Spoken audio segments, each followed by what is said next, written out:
When it comes to doing flare fittings on copper tubing, the most important thing is deburring the cut. So after you've cut with one of these types of cutters, then you'll want to use some kind of a deburring tool. When you deburr these, you want the line to point down. So just keep working. You can kind of hear if you're clearing any burrs off.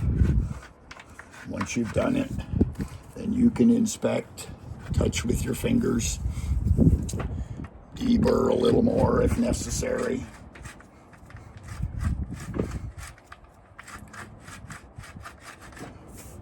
Okay, that looks pretty good. Once this is all deburred and cleaned up, you want to go ahead and put the threaded part of the fitting on.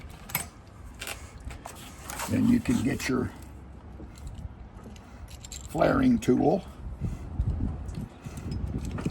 and you have a part that's tapered, a part that is not. So you want the tapered part.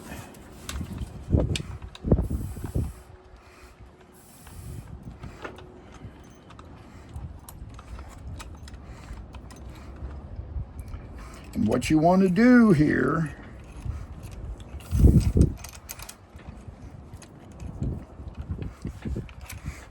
is you want to have about 1/8 of an inch sticking up above the tool. And then clamp it nice and tight in your tool. That way, with that little bit sticking up, once it's flared, then it will be flush. Then you have the part that actually does the flaring work.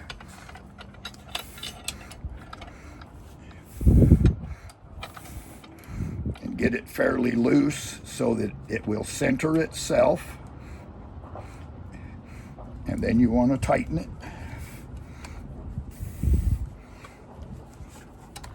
It's difficult to over flare.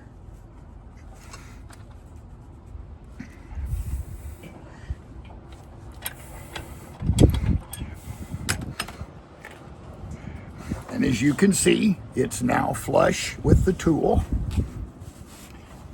And then we can just remove the flaring tool. And we're done.